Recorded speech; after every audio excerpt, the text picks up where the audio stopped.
let's start a little bit of thinking. What do we actually know about? I have to find out where everybody is at. Where are you at? Well, what is your background? What you know about Bhagavad Gita? Let's start with you, Amar. What do you have you read from cover to cover? Have you studied particular verses, particular chapters? Have you read up to a particular chapter or entire Bhagavad Gita? What is your favorite chapter? These kind of questions, Amar. Give us a little bit of an idea. Okay. I'm conscious about time here.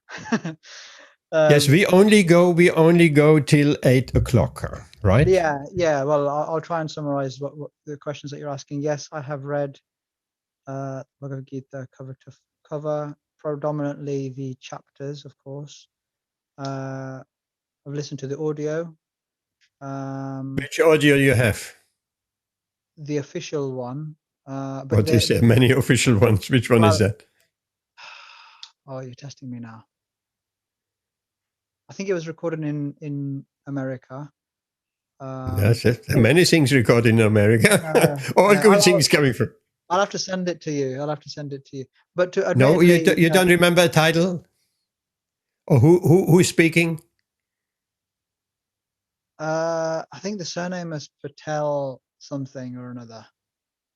I only know my favorite version of Bhagavad Gita is from the late Purna Chandra Goswami. It's a dramatic reading. It's called Gitamrita.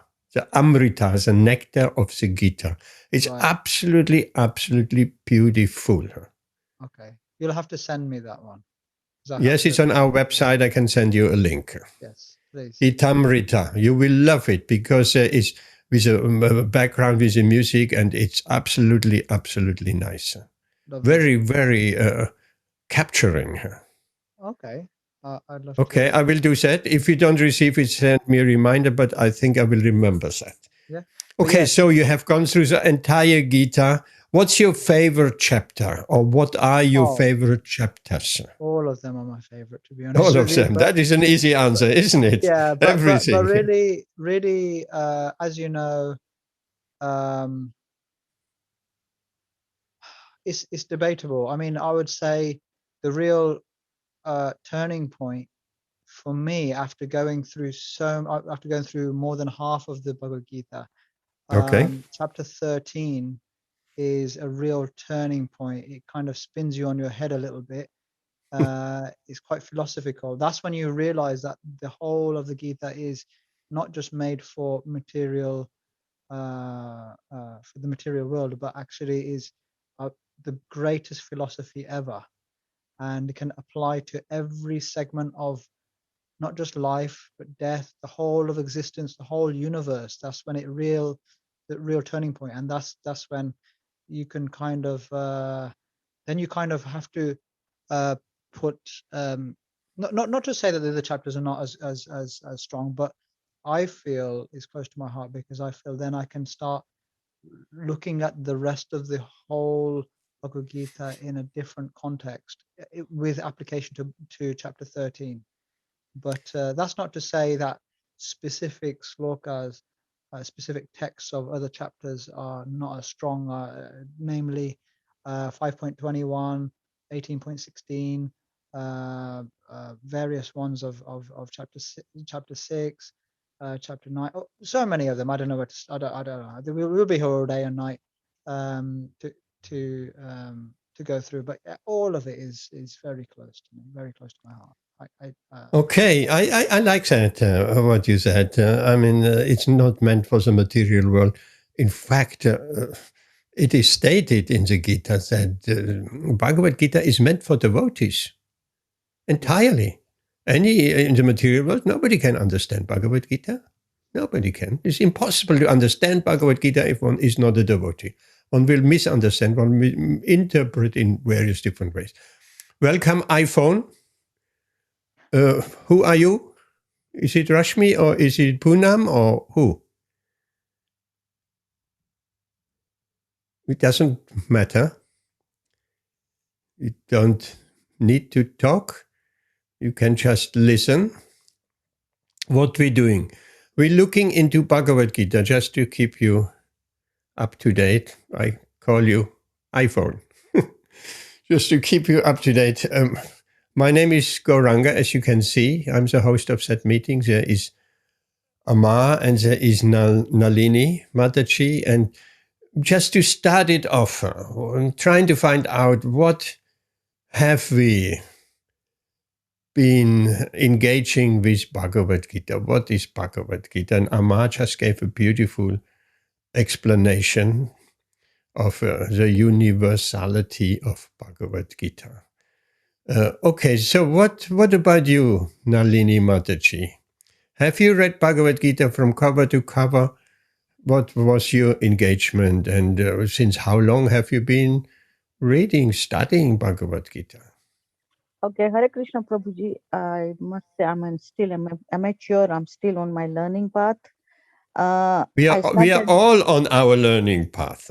All. Yeah, but my knowledge is not as much as yours because I got into Krishna consciousness about 4 years ago. So I did a explore course at. I did a couple of courses at ISKCON Leicester, and then went to Mayapur, and then it was COVID. So there was not much happening, but then I got contact with Birmingham ISKCON, and they were delivering a lot of courses on Zoom and online and everything. So I did quite a few courses with them, but I haven't gone into depth as such because there hasn't been an opportunity because of COVID. I'm stuck, but hopefully the Avanti school is very close to my house now, and I will be going there a lot. And in fact, I'm going to offer my voluntary services if they accept it at the school so that even I learn more. I want to learn a bit more about Bhagavad Gita. I mean, I read it. But reading and having a guru is a very big difference. I can't just read it on my own and just interpret it, because with our Hindu scriptures, you need a guru to tell you the exact message. Well, you have certainly caught the essence of Bhagavad Gita by that statement. Yeah, yeah, but I have found Bhagavad Gita. I think it was written millions of years ago spoken by Lord Krishna millions of years ago to Iswasku. Millions of years ago? How long? 1 million, something like that. And to who? Spoken to who? To the moon god or Iswasku. No, not to the moon god. No, sun god. Surya, the sun god. Yes. Yeah. Sorry, my mistake. Yeah, not moon god. It was sun god, and and then it was lost. Then 5,000 years, Lord Krishna decided that humanity needs this message again. So he spoke the Bhagavad Gita to Arjun, but it is really a message to humanity through Arjun, and it is teaching us what is our dharma. Like killing, Krishna is telling you have to kill your relatives, and Arjun says, no, I can't kill my relatives. And how Krishna talks about why the whole Gita is a big message about why we need to follow our dharma in the way why we should kill our relatives. Yeah. No. Yeah. No. No, we should not kill our relatives, but why we had to kill, what was the reason behind it? And that was trying to convince the difference between material life and sung with Lord Krishna and our dharma. Because I was talking to somebody today about, I'll tell you, I was talking to somebody about dharma, because my understanding, when I'm talking to a Hindu person, I'm talking of dharma, I understand it differently. But today in the Western world, they use dharma as to mean as religion. I don't know what it means, like using the word guru. In Hinduism, we know who is a guru, but when they say that, oh, he is an IT guru, I get what I like that. It's because I believe it is the Hindu religious person who has achieved a lot of knowledge and read scriptures, and then to me he is the guru who then passes the messages to other people. But when I am a big owner of a big IT company and people say I'm a guru of what? Of IT. Okay. What do you, I mean, that is actually a good thing, that we speak of IT guru and this and that, because actually that term guru, who has popularized that? The Hare Krishna movement has popularized that, some others also.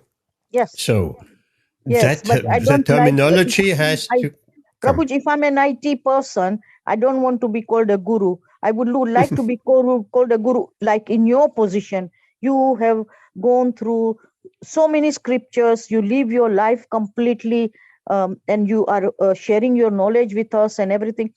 You are living your life, while me as an IT person, I only work 37 or 40 hours, and I don't want to be called, I would not like to be called a guru. I'm not a guru. You are a guru because you practice 24 hours, you are a guru. That is important. Practice what you preach. Exactly. That's extremely important. Anybody who is speaking one way and my private life, that is a different thing. That's a hypocrite. It's certainly not a guru. But let me test you, Nalini Mataji. Are you Hindu? I identify my faith as Hindu. You don't think? Well, you passed the test. Because we are not identifying ourselves as Hindu we are or Sanatani. Christian or anything. We are servants of Krishna. But That's we are all. Sanatani, Prabhuji, eternal truth. That's the way. Say that again. We are Sanatani, meaning, like inert eternal truth, you know. Eternal truth comes from Lord Krishna. He is eternal truth. That's the way I identify myself. I may be wrong, Prabhuji. No, that's very nice. Identity. Okay. Enough for the moment. Thank you very much. You have given us a good idea. Still the question is in the room. Have you been reading the Bhagavad Gita from cover to cover or not yet? Well, I listen to a lot of pravachans on YouTube. No. Have you been reading the entire Bhagavad Gita from cover to cover? Yeah, I've read it, but I've not finished reading it cover to cover. I've got a lot of domestic responsibility, Prabhuji. Oh, yeah. That's okay. I don't say you only qualify of being here if you have read the Bhagavad Gita cover to cover. No, don't worry about that. No, I just want to find out what is the background. Okay, now let's, if that is possible, iPhone. Are you happy to speak a little bit? Or you want to just stay as a listener in the background, which is perfectly okay. Okay, no problem. So we heard a little bit from Amma.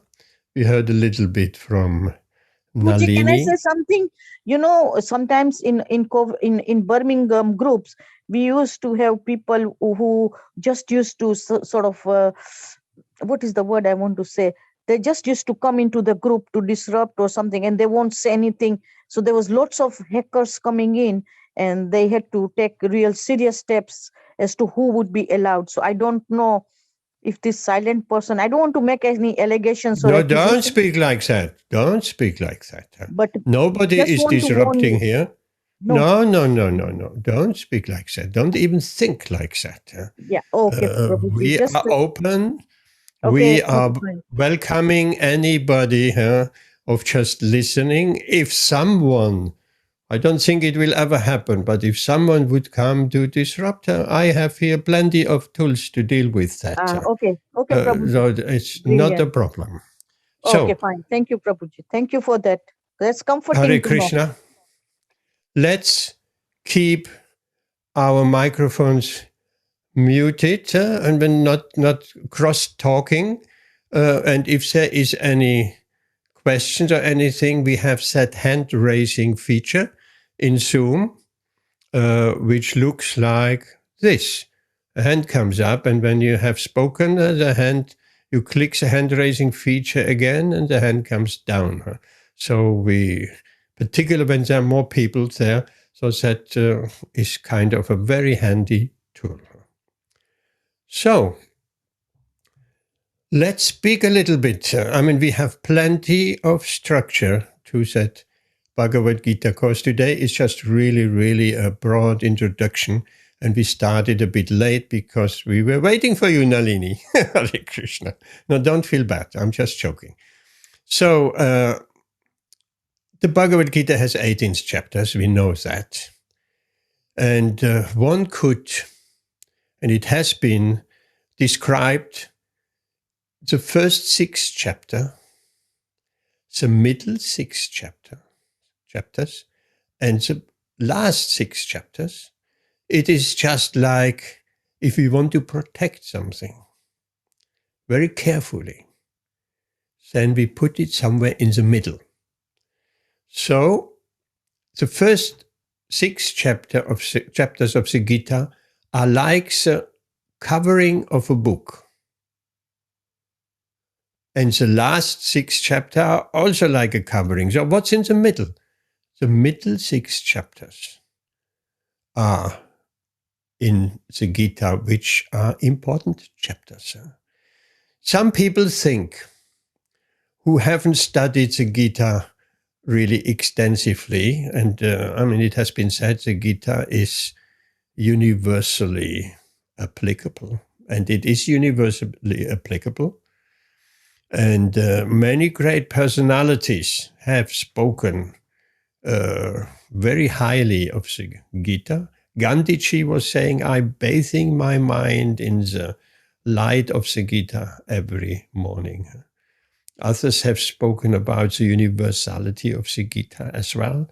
And even a scientist, very interesting point, a scientist, Oppenheimer. I don't know if you have come across Oppenheimer. He was a German, and he had the Second World War, he fled to, at the end of the Second World War, he fled to America because he couldn't tolerate the German Nazi regime any longer. So he had knowledge. In fact, he developed the atomic bomb for the Germans. We can only imagine if Hitler would have been successful in the atomic bomb, our history might be very different than what it is now. So he fled to America with that knowledge, and he helped the Americans to develop the nuclear bomb.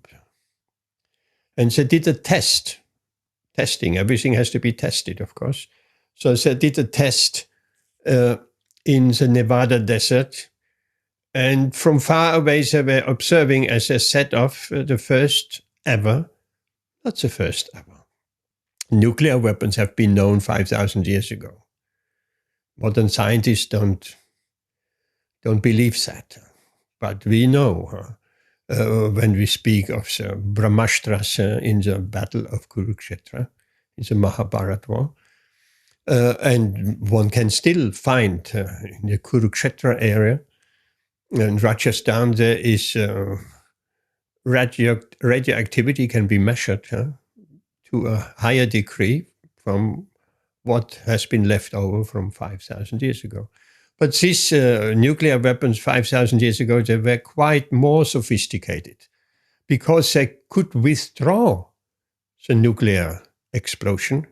They could send the weapon, but also withdraw it, and they could pinpoint with that weapon as well, directed at a particular, almost like a cruise missile. So modern science have not discovered this method of withdrawing. Once the nuclear explosion is happening, there is no withdrawing. These nuclear weapons in the Mahabharata war, they were set off by mantras, by sound vibration. The Russians have looked into the Vedas to find the secret, but seemingly they haven't been successful. So this Oppenheimer, when the first nuclear explosion, test explosion, happened in Nevada desert, what did he say at the time? He said, "Time I am, the destroyer of all the worlds." That's a shloka from Bhagavad Gita. He quoted a shloka from Bhagavad Gita. So, the Gita was known long time, hundreds of years back, by intellectuals throughout the world. But they did not know Bhagavad Gita as it is. Bhagavad Gita as it is, it's a very, very special gift which we have received from our Srila Prabhupada through the disciplic succession of previous acharyas going back to Lord Brahma, the Brahma Madhva Gaudiya Sampradaya. So, that is a very special gift. So this, we call them armchair philosophers. They have just enjoyed on the intellectual platform the wisdom of the Gita. One can, some people do. Jnanis and others, they do. They like to read the Bhagavad Gita. I have an acquaintance who is a teacher coming from a science background. He likes to read the Gita. Just to, there are people that like to read, just to, it makes them enjoy the philosophical wisdom of the Gita. But as mentioned before, you came, Nalini, with Amaha, the Gita is meant for devotees. Only devotees can really understand the Gita. Nobody else has really entrance into the secrets of the Gita. Because in the Gita we have knowledge, Gyan, we have confidential knowledge. That's more. If something is confidential, someone speaks to you. Now, I want to tell you something, but it's very confidential. So, then that is something special. So there is confidential knowledge, there is more confidential knowledge, and there is a most confidential knowledge. So any materialistic person has no entrance. And even if they understand on the intellectual platform, this knowledge in the Gita is more than intellectual understanding. The knowledge is revealed within the heart. I mean, it shows who we really are, our identity. And the realization comes along with the appropriate emotions as well. So it's not just all in the head.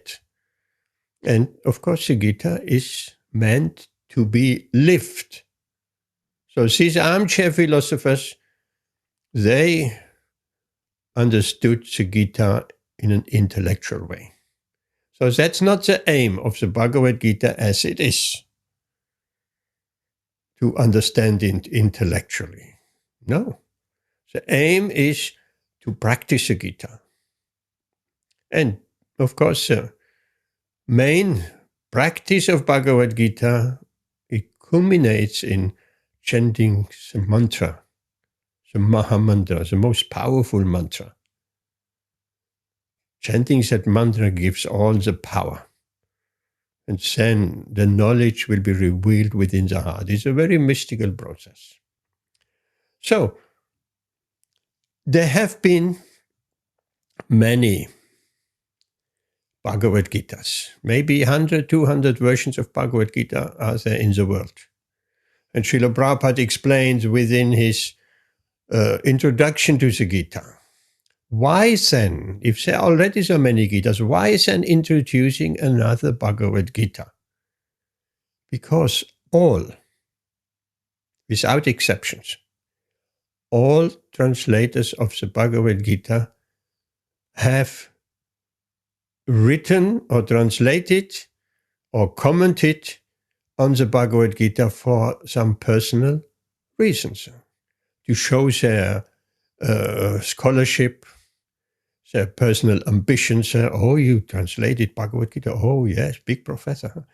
Or something, for personal reasons. That is one type of Bhagavad Gita, but there has been in existence no Bhagavad Gita without personal motivation Srila Prabhupada and the previous acharyas have given us a Bhagavad Gita which is taken like a ripe mango from the top of the tree, passing it carefully on to the person below without dropping it, and passing it on to the person below, until the ripe mango, which is very delicate. We all know mangoes, and we all like mangoes. And if they're ripe, they're very delicate. If they get bumped, they immediately starting to deteriorate. So therefore, they're packed in all the very good packaging and paper bits and pieces just to keep it very delicate. So that knowledge is passed on through the disciplic succession, parampara. And here we come again, guru parampara. All the acharyas in that line is like a chain. They all have been pure devotees. Sometimes we say Bhagavat parampara.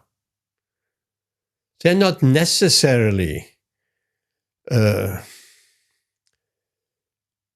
personally initiated by fire sacrifice, and such a parampara is perpetuated. No.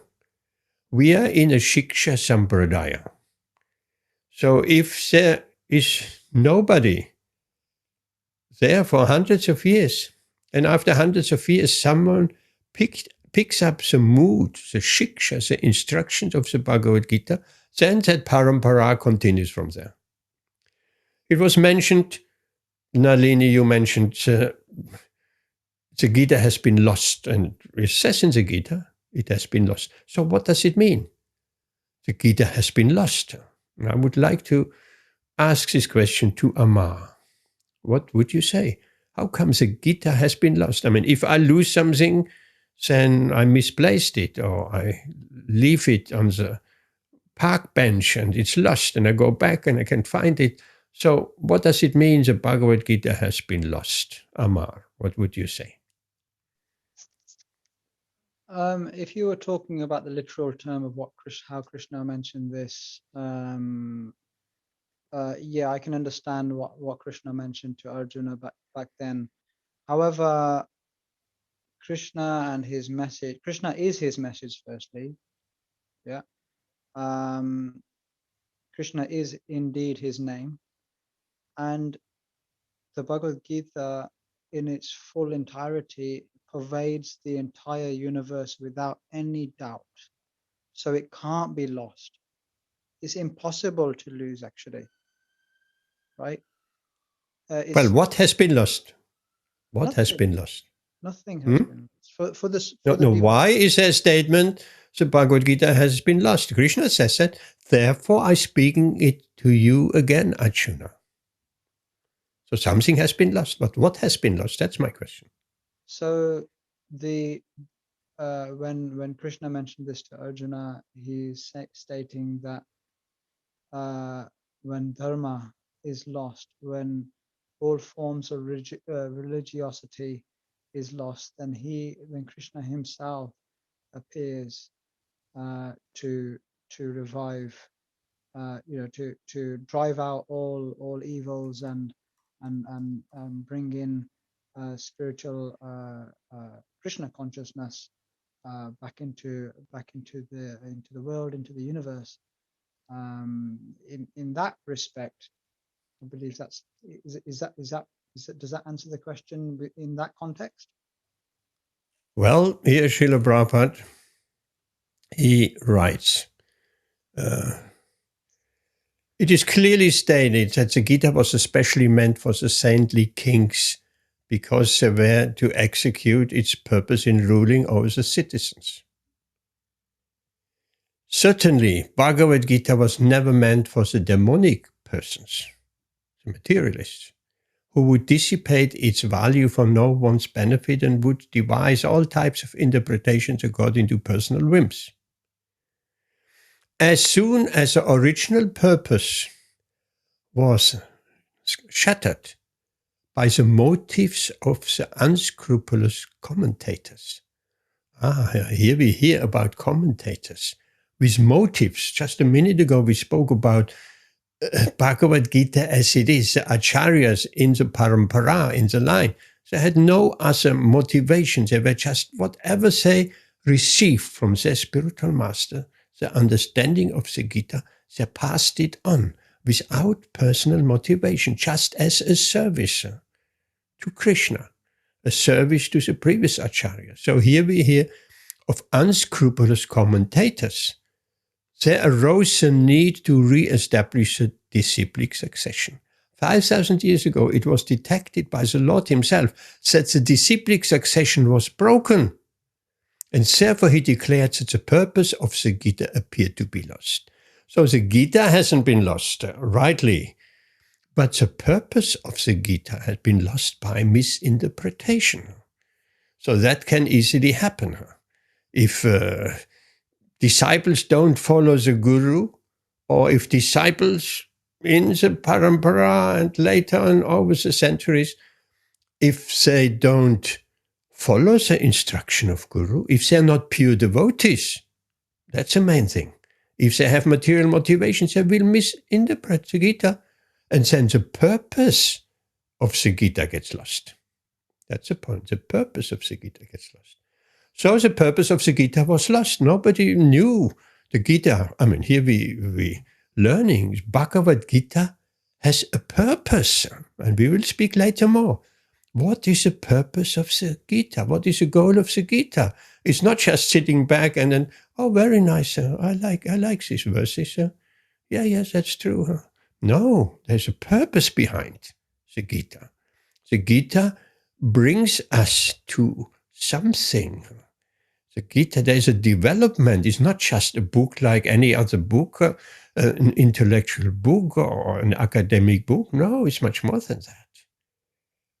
So that has been lost. So therefore, Lord Krishna spoke the Bhagavad Gita 5,000 years ago, again to his friend originally, who became his disciple Arjuna, and re-establishing the purpose of the Gita. And from there on, the disciplic succession, from Arjuna on, the disciplic succession, the parampara has been there from millions of years ago, as Nandini mentioned it, from the sun god Surya to Ikshvaku to Manu.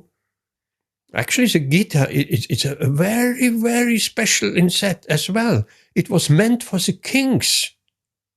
It was meant for the high class, and not kings like we have nowadays, kings and queens. They were different kings. These were kings with absolutely spotless character. These kings, like Yudhishthira Maharaj, like Parikshit Maharaj, like, Surya, the Surya Vamsa, the disciplic succession from the sun god. These were Kshatriya kings. They were qualified in every respect. They were living that Bhagavad Gita. Well, that is important. Nobody can teach the Bhagavad Gita if they're not living the Bhagavad Gita. The Bhagavad Gita is meant to be lived with every breath, every day, non-stop. Then if one lives the Bhagavad Gita, one can also teach the Bhagavad Gita. So, the Gita reaches back millions of years to the sun god, Ikshvaku, Manu, and then it was introduced in human society. Then respoken by Krishna on the battlefield of Kurukshetra. So let's get a little bit of historical context. The Bhagavad Gita is a part of the epic, some call it, the Mahabharata, the battle, the biggest battle mankind has ever seen. It's important to get that context right. Why? Because many people have difficulties with the Bhagavad Gita, with so much fighting. And why? Nalini already touched on it. Why is Krishna encouraging that fighting, seemingly? So, why is that war? We don't want war, we want peace. But there are different factors. The battle has been the arrangement of Krishna. Krishna is, of course, the Supreme Personality of Godhead. There is no one greater or equal with him. So that we have to first accept that God is, by definition, no one is another God. There cannot be two gods equal, or one God is greater than the other God. No, that is all nonsense. God means the supreme living entity. Yes, God is a living entity. Most people nowadays, they have difficulties with that. Say, that friend I mentioned, or other friends as well, other people, they like the Bhagavad Gita, but when it comes to personality of Godhead, then they struggle. They find it more easy to digest if God is just some energy, if God is some power. And he is that also, of course, but he's also a personality. So people have difficulties, great difficulties with understanding that concept. And the whole Bhagavad Gita speaks. The Blessed Lord said, the Supreme Personality of Godhead. At every shloka, Krishna is speaking, the Supreme Personality of Godhead that. So, people in the poor fund of knowledge, they think, now if God is a person, just like you and me, how is it possible? He can be God. So, Gita gives his answers too. God, or Krishna, is not a person like you and me. It appears like he is a person like you and me. When he was present 5,000 years ago, of course, God, Krishna, he is a master of all material energies. So, he can manipulate any material energy. He can change matter into spirit and spirit into matter in a split second. And he does that. Why then we offer prasadam? Prasadam, in the process of offering, is transformed from matter into spirit, spiritual energy. And spirit can be transformed into matter and forth and back. So, Krishna is a supreme spiritual personality, but he can manipulate the material energy at his free will. And everybody's trying that. The science are trying to manipulate material energy at their will. And it appears like they can do that to a tiny, tiny, small degree. Like we have electricity. So they have manipulated the material energy to get electricity. But it is a tiny, tiny little achievement, which they have been allowed to do. So, Krishna can, if he wants to, appear like a human form. Okay? Some people say, yes, God is almighty, but he cannot appear in the deity. The deity form of the Lord. Some say like that. He can do, he's almighty, yes, but as a deity, he cannot appear. So therefore, the deity worship is not bona fide. It's not right. You shouldn't do that. You can only worship God by prayer or something like that. Well, that is not true. If God is almighty, omnipotent, he can appear in the deity, of course. He can appear in his holy name, of course. As Amma said before, Amma, he is his holy name. So these things cannot be understood by material or materialistic person. Impossible. So, to sum it up, Krishna is a personality and has personality. How else, to support this, how else does he say in the Bhagavad Gita, Patram pushpam palam toyam, if you offer me with love and devotion, a leaf, a flower, a bit of water, I will accept it. I will eat it. So how come? If God is an energy, how can he? No, he has personality. Not a person like we are, out of a material body of flesh, which is aging, which gets gray hair, and at one point the body is useless. No, Krishna is not a person like that.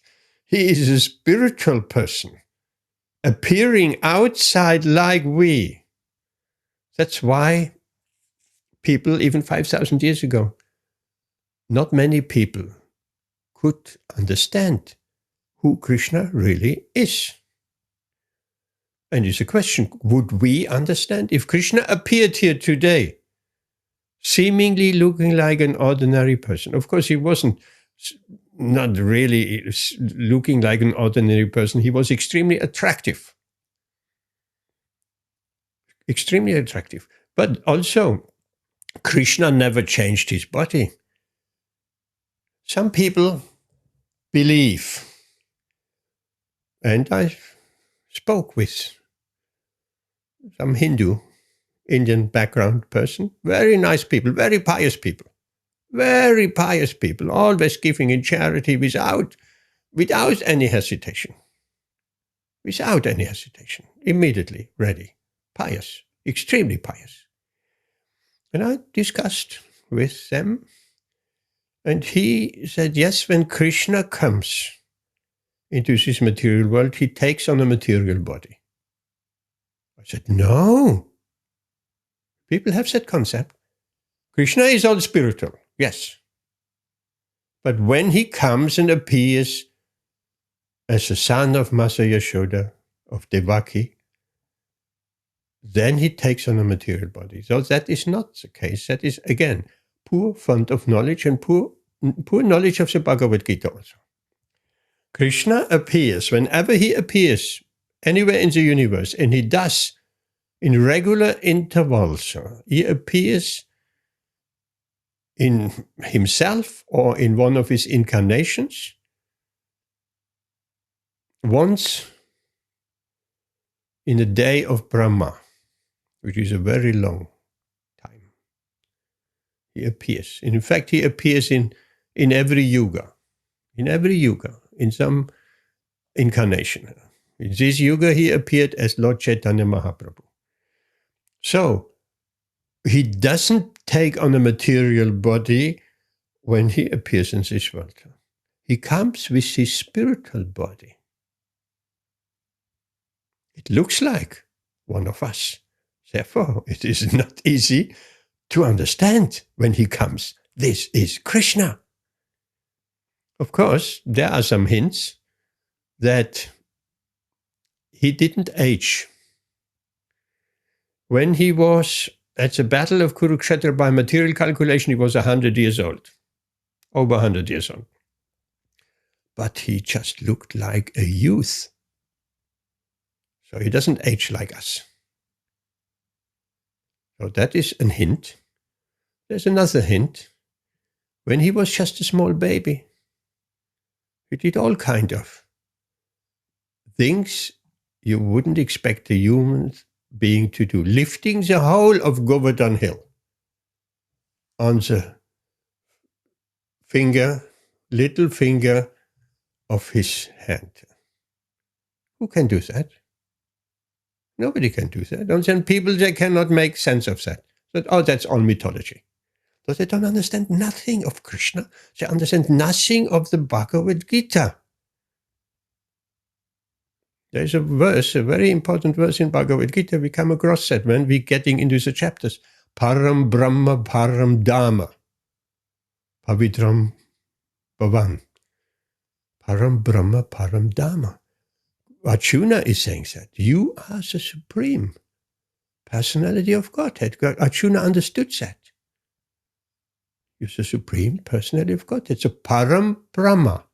Brahma. Brahma knows what is Brahma. Param, the highest Brahma. Not Lord Brahma, four-headed Brahma. There's another Brahma. So the all-pervading energy. So Param Brahma, Param Dharma. So that's important. He's the supreme authority, and he comes in this world. So the Bhagavad Gita is explaining all that.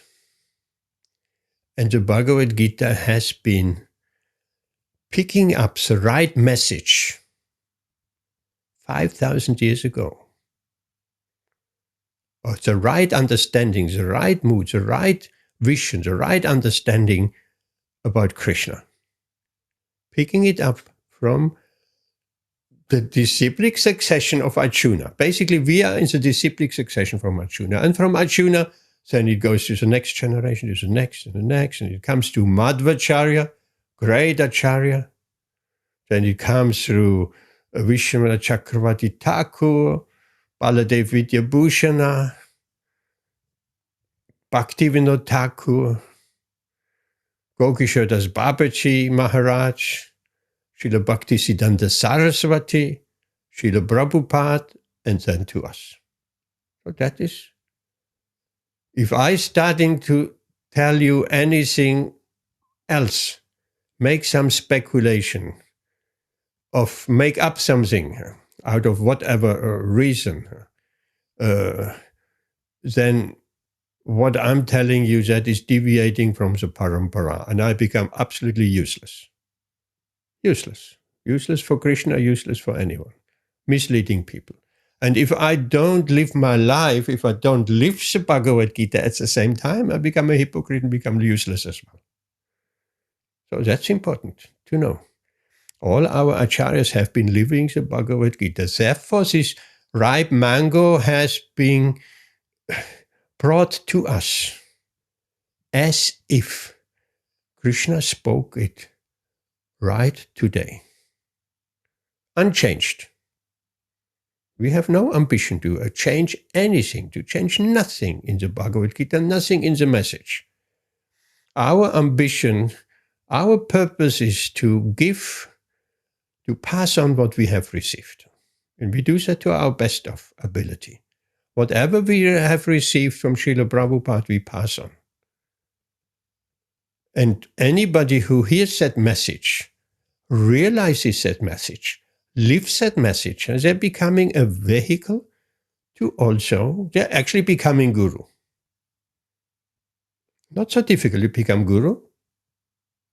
We have to live the message of Bhagavad Gita. We have to know what is Bhagavad Gita, and we have to pass it on without any alteration, without adding anything and without subtracting anything.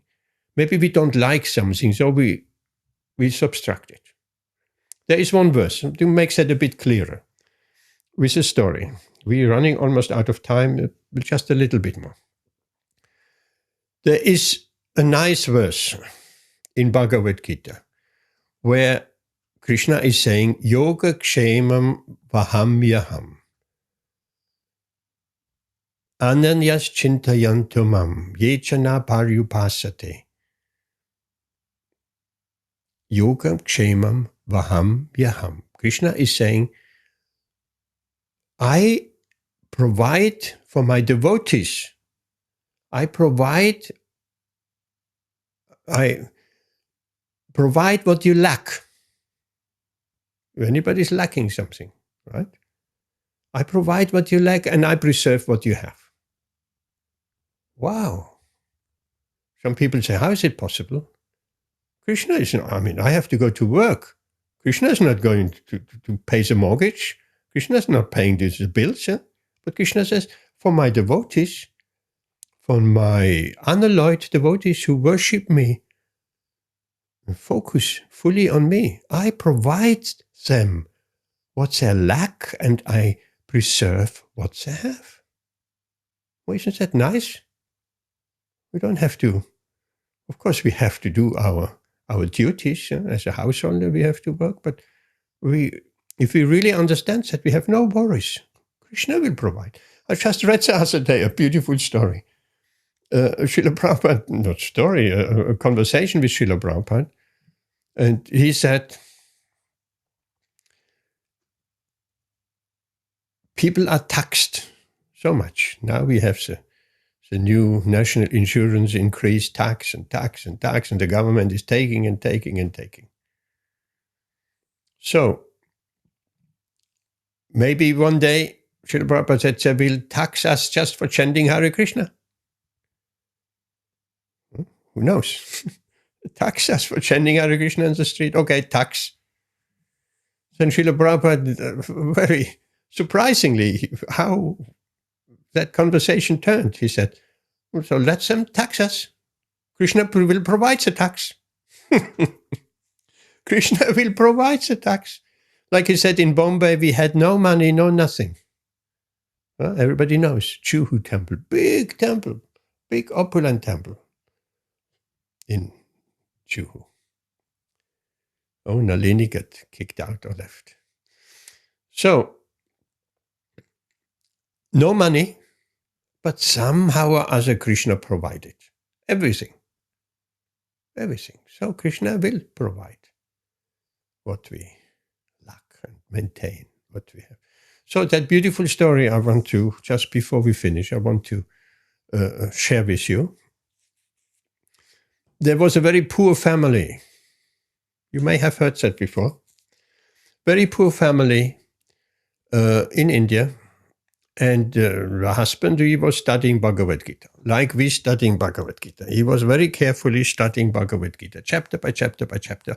When he came to that shloka, Yoga Kshemam Vaham Yaham, I provide what you lack and preserve what you have. My devotees. He said, I'm a devotee. When I'm very poor. I don't see Krishna providing anything. Personally providing what we need. We are in so much need, we have hardly anything to eat.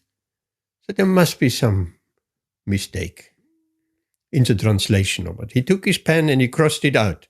Yoga Kshemam Vyaham Yaham. Boom. And then he went take his bath into nearby Ganga. While he was away, 2 young boys came. Beautiful young boys. Absolutely beautiful to look at, very delicate feature. But they were carrying 2 heavy baskets in a stick on the shoulders. They were carrying, each of them, 2 baskets on the end of the stick. Very heavy, they could hardly, and you must have hurt them on the shoulder. And they came and knocked on the door and said, your husband has sent us to bring you rice and vegetables and grains and curd and yogurt and all really fruit full of plenty. And she said, oh, my husband, oh, you must be very tired and you're carrying this heavy weight on your shoulders. You're just young, delicate boys. Come sit down. I will cook quickly something for you. And said, no. We have to go. When your husband sees us here, he will beat us again. She said, what do you mean? Will beat us? My husband is a very peaceful person. He doesn't beat us. No. He's beating us. Look. And they showed the shoulder and put up the shirt, and there were the red streaks from beating from a whip. She said, what? My husband is so cruel. Oh, no. And then the boys suddenly disappeared. They left very quickly. The wife was puzzled. 2 things.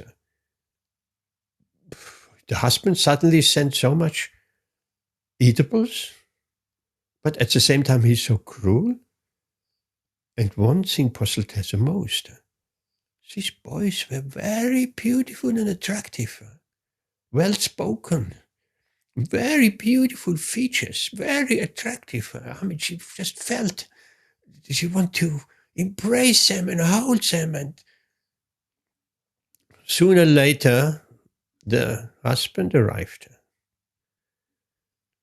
And he saw the wife was actually eating. That is not the standard behavior in Indian society. The wife was eating before the husband. Not only in Indian society, when I grew up, of course, nowadays we don't have that. Lives are topsy-turvy. Working patterns are all over the place. But when I grew up some 50, 60 years ago, it was kind of an unspoken rule. We all ate together. Even that nowadays is not. Families don't eat together much anymore. They're getting some snacks from here and there, and maybe once a week they're going to a restaurant and eat together, and that's it. No, we never went to a restaurant, first of all. There was no restaurants in the village, or little city village. And neither did we have any money for a restaurant. That maybe was for some very rich people. So the cooking was done at home. The mother was staying at home, and my father was working. So when he came home, or on the weekend, on Sundays, we always was at home. Then the family dinner was cooked, and we all sat together on the table. I don't know if we said a prayer, perhaps in the early days. Later on, even that disappeared. And there was no question. It was an unspoken rule. We didn't start eating before my father started eating. Once he started eating, that was a green light. Now we can also eat. Why and how that has been, I don't know. That was just as it was, the tradition. So, in a similar way, the wife was not expected to eat. So that Brahmin was very astonished. You eating before me? What has happened? And what is all this fruit and vegetables? And she said, I never knew you are so cruel. You sent all this. There were two boys here. She explains the whole story.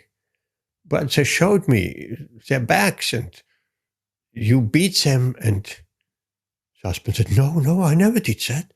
I didn't send all this fruit and veg and all this milk and everything. No, I didn't. And neither did I met any boys, and I don't beat anybody either. And then he realized these boys were no one else than Krishna and Balaram. But because he crossed out, said, Shloka, Yoga Kshemam Vaham Yaham. These are the tricks. So that Bhagavad Gita is not different from the Lord. Therefore, we never write into the Bhagavad Gita as devotees. We may put some paper in, or even a sticky note perhaps, some marker or something, and we write anything on a separate book or on a paper and put it into the pages. So that we can do. But we never write into the Bhagavad Gita. Bhagavad Gita is an extremely holy book. Bhagavad Gita is non-different from Krishna. It's actually non-different from Krishna. We may not understand that now, but in due course of time, we will understand that Bhagavad Gita is non-different from Krishna as much as this mantra, Hare Krishna, Krishna Krishna, Hare Hare, Hare Rama, Rama Rama, Hare Hare, is also non-different from Krishna. It's fully potent. All the potency of God is invested in these. And one can get this potency out of it with the right process. That is the Bhagavad Gita's teaching. What is the right process? How we can make this potency available. So that we end on that story of that Brahmin who bitterly regretted that he doubted Krishna's word, Yoga Kshemam Vaham Yaham. He had some doubt, and he crossed out that shloka because of his doubt. And he did not get the darshan of Krishna and Balaram. His wife got the darshan. He didn't. So the lesson of that is, the side lesson of that is that if Krishna and Balaram appear in a seemingly human-like form, seemingly, that's important, we may not recognize. We may not recognize. Probably we will not recognize. But if our eyes are trained in the way of seeing, and if we're fortunate, we will recognize. And Krishna can come at any time. He is scheduled to come in regular intervals in each yuga, and the next appearance, the next incarnation will be Kalki Avatar at the end of Kali Yuga, which is 427,000 years ahead.